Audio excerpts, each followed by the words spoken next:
Hello मेरे प्यारे बच्चों, आशा करता हूं आप लोग सब बढ़िया होंगे। तो इस वीडियो में हम लोग आईएससी क्लास 12 एमएल अग्रवाल से हम लोग application of calculus in commerce and economics continue करेंगे। सेक्शन सी का है, बड़ा इजी चैप्टर है। एक्सरसाइज 1.1 हम लोग पहले सॉल्व कर चुके हैं। इस वीडियो में हम लोग एक्सरसाइज 1.2 देखेंगे। प्रीवियस वीडियो का लिंक आप डिस्क्रिप्शन बॉक्स में देख सकते हैं। तो प्रीवियस वीडियो में हमने क्या देखा था कि कॉस्ट फंक्शन और total cost is equal to total fixed cost plus total variable cost। इसी से रिलेटेड सम्स को हमने देखा था, ठीक है। इस वीडियो में हम लोग डिस्कस करेंगे demand function, revenue function and profit function. एक एक करके देखते हैं। डिमांड फंक्शन क्या है? इन सिंपल ये है relationship between x, which is the number of unit of commodity produced, and small p, which is the price per unit. Price per unit. X is number of unit of commodity demanded or produced. Okay? देखिए, ये हमें पता है कि the quantity demanded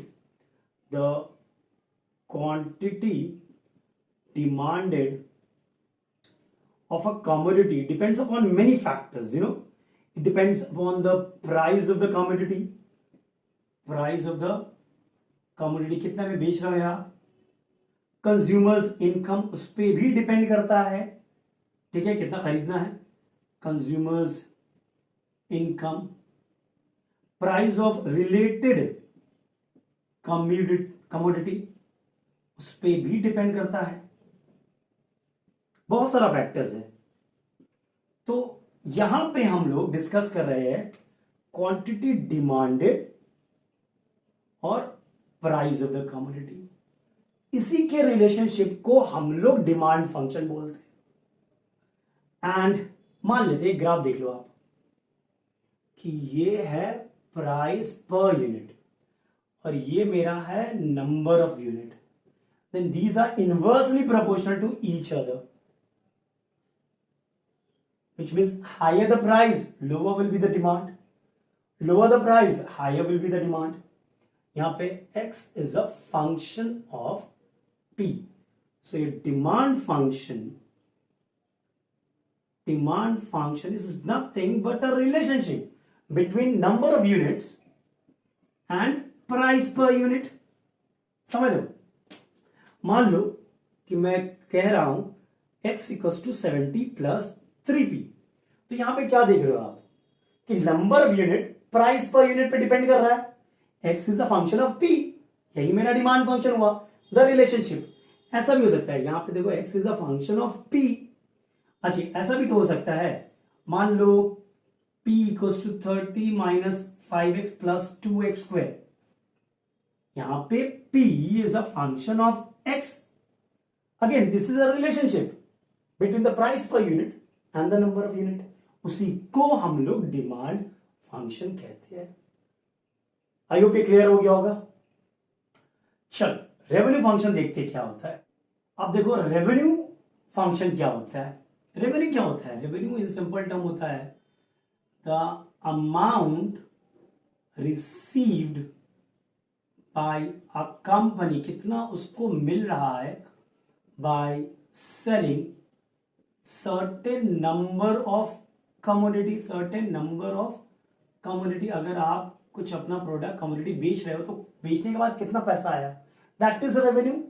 मतलब revenue और revenue function को हम लोग डिमांड इनटू प्राइस लिख सकते हैं। हम मान लो डिमांड x है, प्राइस पर यूनिट p है, तो r और rx को हम लोग xp लिख सकते हैं, बिल्कुल लिख सकते हैं। यस और नो? अब हमने जस्ट पढ़ा था कि P, when P depends on number of unit, तो P is a function of x।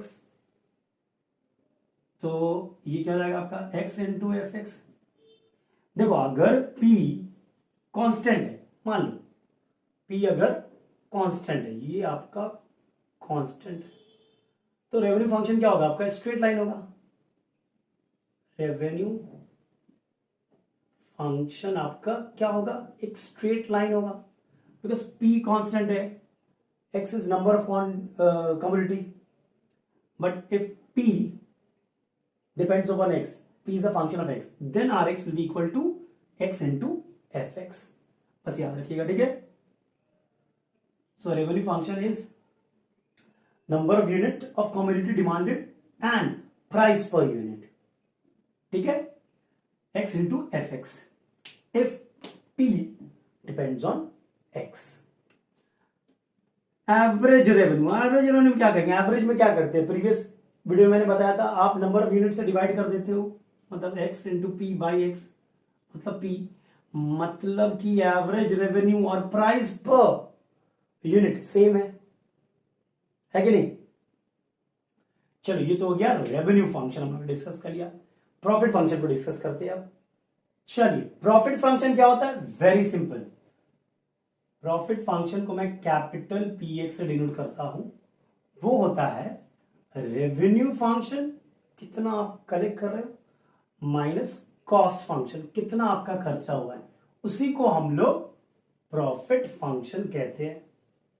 Okay, और अगर हम लोग एवरेज प्रॉफिट की बात करते हैं तो वो होगा average revenue minus average cost, है कि नहीं। चेक कर लो, एक्स से डिवाइड करेंगे ये एवरेज प्रॉफिट, आर एक्स को एक्स से डिवाइड करेंगे तो एवरेज रेवेन्यू आएगा, कॉस्ट को हम लोग एक्स से डिवाइड करेंगे तो एवरेज कॉस्ट आ जाएगा, खत्म, ठीक है। अच्छा, एक बड़ा ही इंपॉर्टेंट चीज है यहां पे,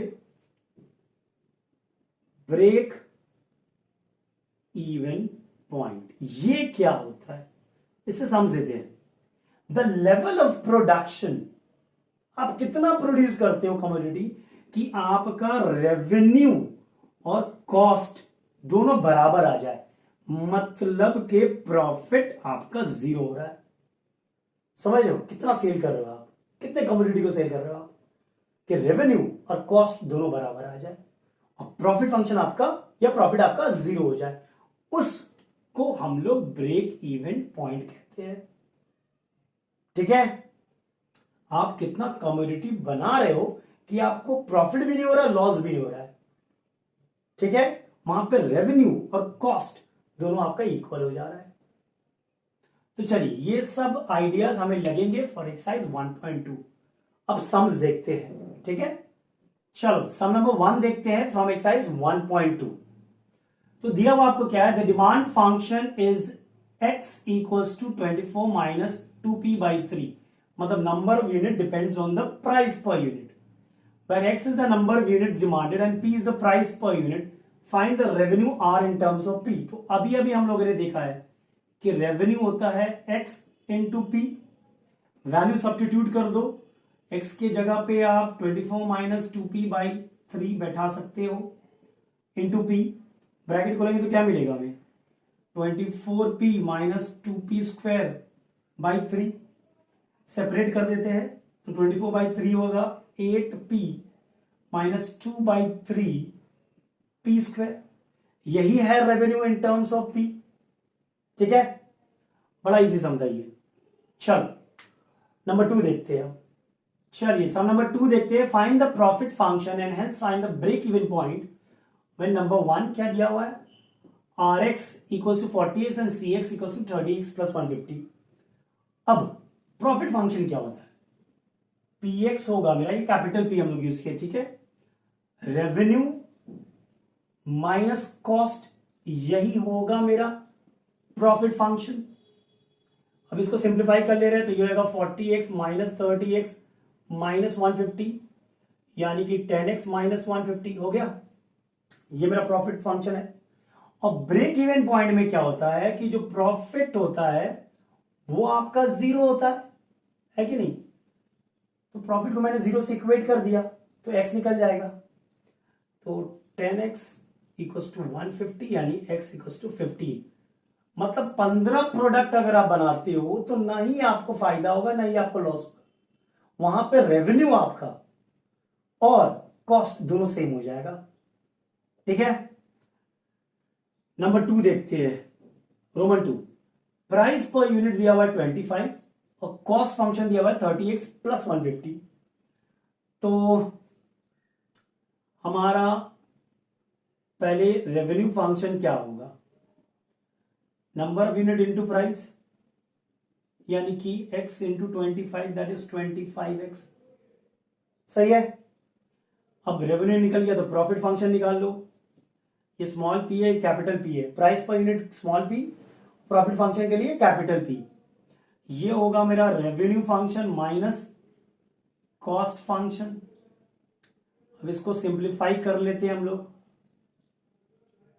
ये 30 होगा भाई, तो ये हो गया -5x माइनस 150। अब ब्रेक इवन पॉइंट के लिए क्या करते हैं हम लोग, प्रॉफिट फंक्शन को 0 से इक्वेट करते हैं, मतलब -5x इज 150 यानी x इज -30। अब ये तो पॉसिबल नहीं है because number of quantity commodity negative तो नहीं हो सकता है, मतलब यहां पे there will be no break even point, यहां पे there will be no break even point इस सिनारियो में जो इंफॉर्मेशन हमें दिया हुआ है। ठीक है, अब चलो नंबर 3 देखते हैं। रोमन 3 क्या है, आपका प्राइस पर यूनिट दिया हुआ है 72 माइनस 4x और कॉस्ट फंक्शन दिया हुआ है 16x प्लस 180। पहले rx निकाल लो, revenue function x into P होगा, तो x इंटू पी है 72 माइनस 4x, है कि नहीं, तो ये हो गया 72x माइनस 4x स्क्वायर, ये मेरा रेवेन्यू फंक्शन हो गया। प्रॉफिट फंक्शन निकालो, प्रॉफिट फंक्शन क्या होता है, revenue function minus cost function which is 16x plus 180। इसको थोड़ा सिंप्लीफाई कर लेते हैं, तो 72x minus 4x square minus 16x minus 180, bracket खोल लो। अब ये हो गया आपका -4x स्क्वायर और 72 माइनस 16, मतलब ये आपका कितना हो जाएगा 50, 72 माइनस 16 या 56, यानी कि प्लस 56x माइनस 180। अब ये आपका प्रॉफिट फंक्शन निकल गया। अब ब्रेक इवन पॉइंट कैसे निकालते हैं, प्रॉफिट फंक्शन को 0 से इक्वेट कर देते हैं, देखते हैं। तो -4x square plus 56x minus 180 equal to 0, -4 common लेके हटा दो, तो ये आएगा x square minus 14x minus 4 times 45। अब मिडिल टर्म फैक्टराइजिंग कर लेते हैं, 9 और 5 होगा, तो x square minus 9x minus 5x minus 45 equal to 0। x common ले लिया, x माइनस 9 माइनस 5 कॉमन लिया, x माइनस 9, यानी कि x minus 9 x minus 5 equal to 0। Middle term क्या फैक्टराइजेशन, अब जीरो प्रोडक्ट रूल क्या बोलता है, ये 0 होगा या ये 0 होगा। अब जब x माइनस 9 0 होगा तो x equal to 9, x minus 5 0 होगा तो x इक्वल टू 5, यानी ब्रेक इवन पॉइंट कब है, x इक्वल टू 9 और x इक्वल टू 5 में। ठीक है, ये हमारा हो गया नंबर 3। चलिए यहीं पर रोमन 4 भी देख लेते हैं, यानी इसका 2 आंसर होगा। ठीक है, याद रखिएगा, हो सकता है ऐसा। अब देखते हैं रोमन 4 में क्या दिया हुआ है, आपको रेवेन्यू दिया हुआ है और कॉस्ट भी दिया हुआ है। तो प्रॉफिट फंक्शन तो बड़ा इजी है भाई, रेवेन्यू माइनस कॉस्ट, यही होगा ना, देख लो। ठीक है, तो प्रॉफिट फंक्शन क्या हो जाएगा आपका, this is 750x minus 5x square minus 100x minus 20,000, तो px हो गया आपका 650x minus 5x square minus 20,000, check कर लो। ठीक है, अब आप ये तो निकल गया profit function. Break even point में क्या करते हैं हम लोग, इसको 0 से इक्वेट कर देते हैं, मतलब I can write 650 minus 5x square minus 20,000 equal to 0। भैया 5 कॉमन ले लो, तो ये हो गया आपका 130, अच्छा ये x था ना, x minus x square minus 4000 equals to 0। Arrange करके लिखते हैं तो minus x square plus 130x minus 4000 equals to 0। अब माइनस साइन कॉमन ले लो तो x square minus 130x plus 4000 equals to 0। अब मिडिल टर्म फैक्टराइजेशन करेंगे, 4000 चाहिए, 130, 80 और 50, 8 5 40, 80 to 50 is 4000। सो इसको हम लोग x square minus 50x minus 80x plus 4000 equals to 0 लिख सकते हैं। मिडिल टर्म कर लो भाई, तो x माइनस 50 या माइनस 80 कॉमन लिया, x minus 50 equals to 0, x minus 50 common ले लिया, x minus 80 equals to 0। Easy. अब या तो ये 0 होगा या तो ये 0 होगा। जब ये 0 होगा तो x है 50, जब ये 0 होगा तो x है 80, मतलब ब्रेक इवन पॉइंट क्या होगा, x equals to 50, x equals to 80। Simple. चल, बड़ा इजी था। अब नंबर 3 देखते हैं। चलिए क्वेश्चन नंबर 3 देख लेते हैं। A publishing house finds that the cost directly attributed to each book is ₹30। हर एक बुक पे 30 रुपीज का खर्चा हो रहा है मेरा। And that the fix cost is ₹15,000। Fix cost क्या दिया हुआ है आपको, ₹15,000। If each book can be sold for ₹45, selling price of each book is ₹45. Determine the cost function, the revenue function and the break-even point. अच्छा, पहले line में क्या था, the publishing house finds that the cost directly attributed to each book is ₹30. यानी variable cost है मेरा 30। ठीक है, तो टोटल वेरिएबल कॉस्ट क्या होगा मेरा, एक्स यूनिट के लिए नंबर ऑफ यूनिट्स मांग लो एक्स, तो वेरिएबल कॉस्ट एक बुक का है 30 रुपीज, तो टोटल वेरिएबल कॉस्ट क्या होगा, 30x होगा, ये होगा ना। यस। अब कॉस्ट फंक्शन क्या होता है आपका, fix cost plus total variable cost that is 30x। ये आपका आंसर हो गया। रेवेन्यू फंक्शन, रेवेन्यू फंक्शन क्या होता है, रेवेन्यू फंक्शन होता है number of unit sold into price per unit.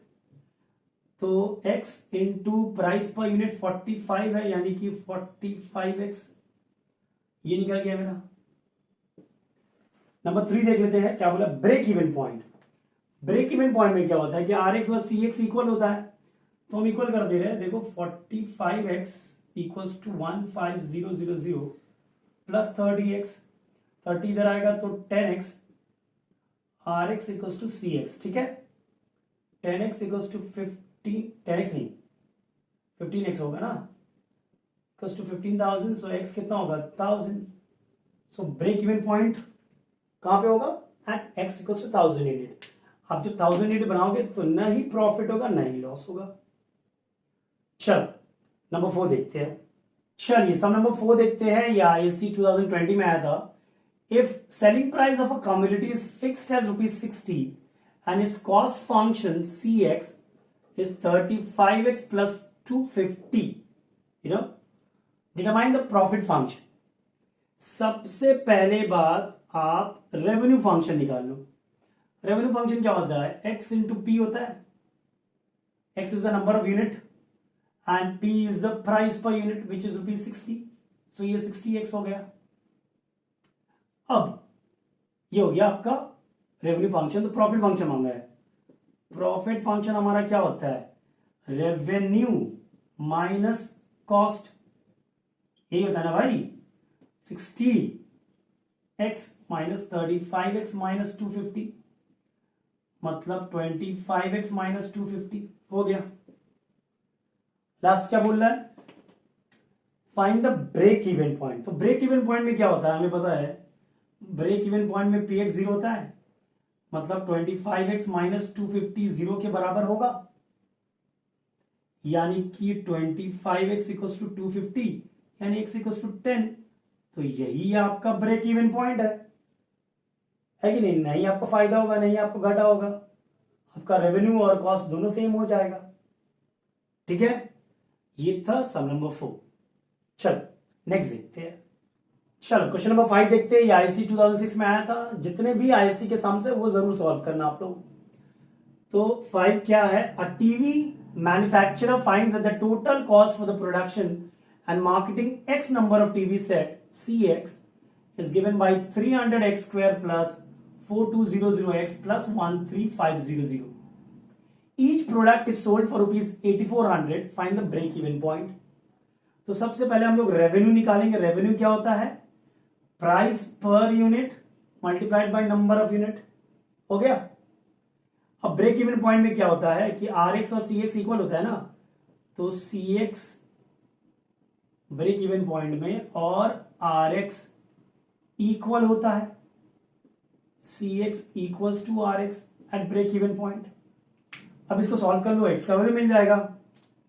इसको दे लिया 300x square 4200 minus 8400 minus 4200x plus 13500 equals to 0।